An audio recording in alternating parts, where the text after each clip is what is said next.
வேலையில்லா பட்டதாரிகளின் பிரச்சினையையும் கோரிக்கையையும் மக்கள் மயப்படுத்தும் நோக்கில் விழிப்புணர்வு நிகழ்ச்சி திட்டம் ஒன்று இன்று வியாழக்கிழமை காலை 9:30 மணியளவில் யாழ் நகர் பகுதியில் முன்னெடுக்கப்பட்டது.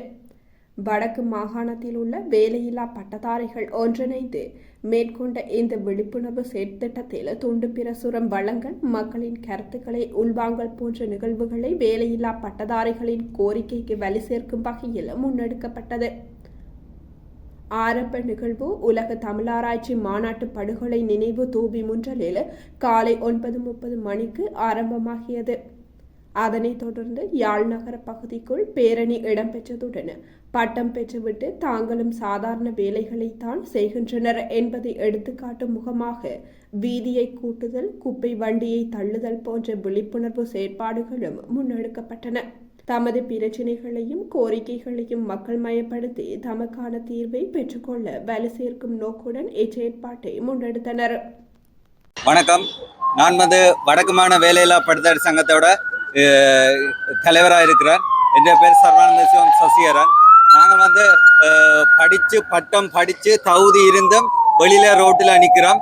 இதுக்கு காரணம் பாதி நாங்கள் என்று சொன்னால் மீதி அரசாங்கம் பொறுப்பேற்க வேண்டிய ஒரு சுச்சுவேஷன்ல இருக்கிறோம். ஏன்னு சொன்னா ஒருத்தன் படிச்சு அவன் வெளியில நிற்கிறதுக்கு காரணமாக அந்த அரசாங்க வேலை கிடைக்கணும்ன்றதுக்காக கிட்டத்தட்ட 40 வயசு தாண்டியும் அரசாங்க வேலை கிடைக்காமலும் அல்லது 35 வயசை தாண்டி ஆசிரியர் நியமனம் கிடைக்காத பட்சத்திலேயும் ஒரு அவலமான சூழ்நிலையில இருக்கிறோம்.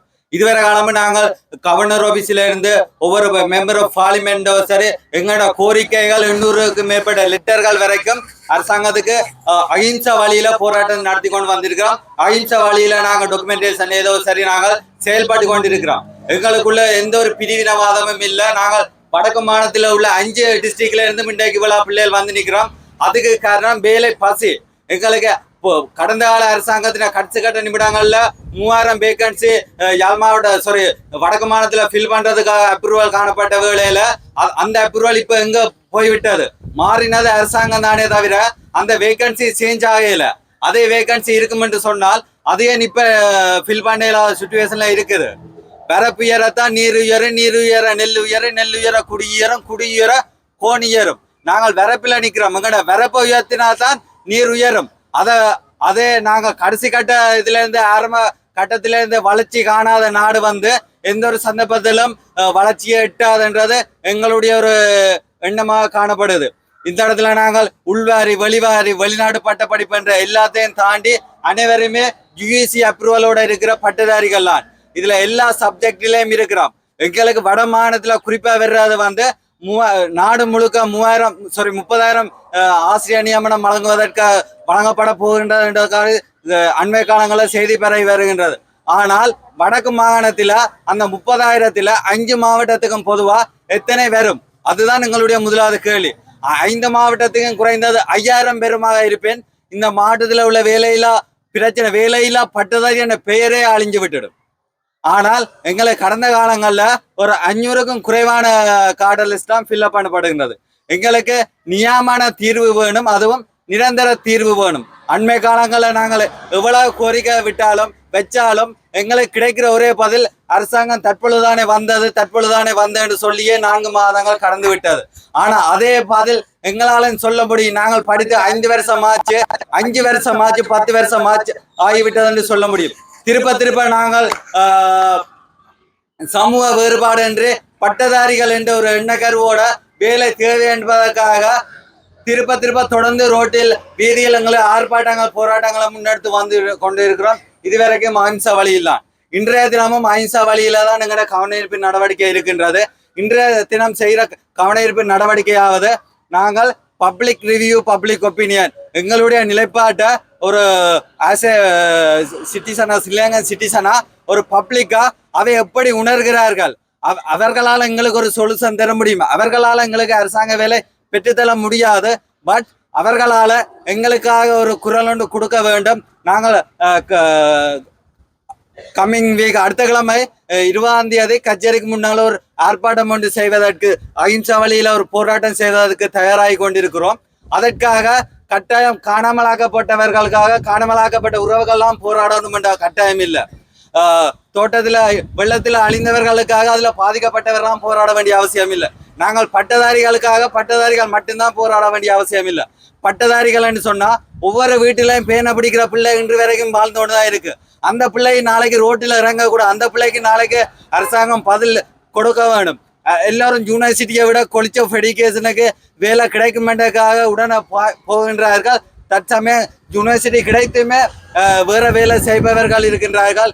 ஏன்னு சொன்னா அவ்வளோத்துக்கு பல்கலைக்கழக மாணவர்கள் பல்கலைக்கழகம் போனால் அரச வேலை கிடைக்காது என்ற ஒரு மைண்ட் செட் எல்லாரும் மனதிலையும் ஓடிக்கொண்டிருக்கின்றது.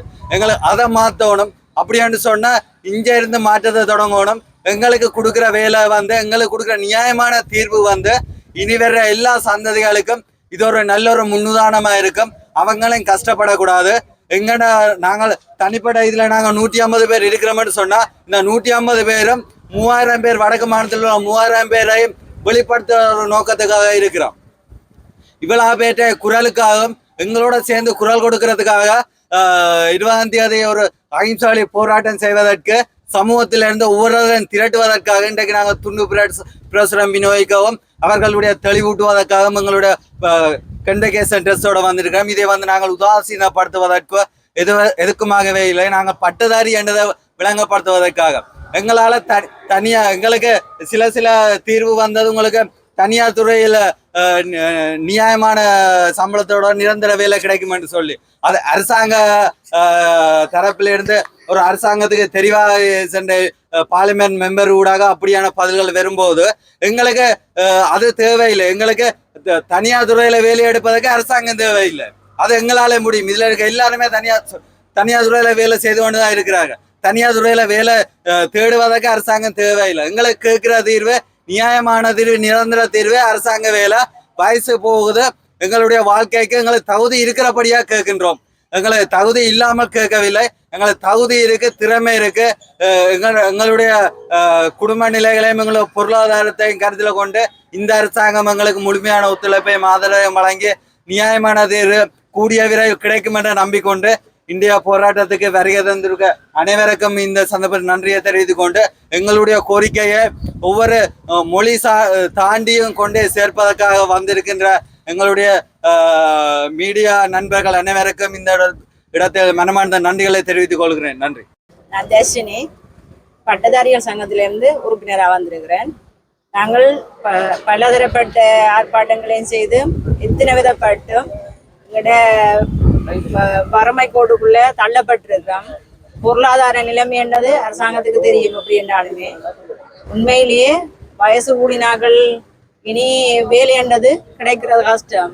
அப்படி நாளாந்தம் போய் கொண்டிருக்கீங்கள வயசு கூடி வேலை கிடைக்காமலுக்கு தள்ளப்பட்டிருக்கோம். நாளாந்தம் ஒவ்வொரு இடங்கள்லையுமே எத்தனையோ வித ஆர்ப்பாட்டங்கள் செய்து எத்தனையோ செய்திருக்கிறோம். ஆனால் முழுமையான ஒரு முடிவுன்றது கிடைக்கல. பெண்கள் இப்படி வர்றதுன்றது பெரும் சிக்கல். என்னன்னு சொன்னால் குடும்ப பிரச்சனைகள் இருக்கு, பிள்ளைகள் இருக்குது, எத்தனையோ வயசு போனாக்கள் எல்லாரையும் விட்டும் இப்படி இவ்வளோத்தையும் செய்திருக்கிறோம். உண்மையிலே அரசாங்கம் எங்களுக்கு ஒரு பார்வையோட வர வேணுமென்றதுதான் எங்களோட நோக்கம். இவ்வளவு காலமும் தள்ளப்பட்டும் இருக்கிறதுக்கு காரணம் இப்படி ஒவ்வொரு இதுகளையும் போயிருக்கிறோம். நாங்கள் கேட்கறது என்னன்னு சொன்னால் எங்களுக்கு ஒரு நிரந்தர தீர்வு, எங்களுக்கு ஒரு வேலை, அரசாங்க வேலையை ஒன்றை தந்து எங்களுக்கு ஒரு கொடுப்பன ஒன்று வர வேண்டும். நிரந்தர வருமானம் ஒன்றது கிடைப்பதற்காகவே நாங்கள் இவ்வளவு தூரமும் பாடுபடுறோம். ஒவ்வொரு மனித வலுவும் முக்கியமானது. நாளாந்தம் நாங்கள் கஷ்டப்பட்டு இப்படி தெரியறதுக்கு ஒரு முழுமையான ஒரு முடிவு கிடைக்கும் என்பது நான் நம்புகிறேன். நன்றி.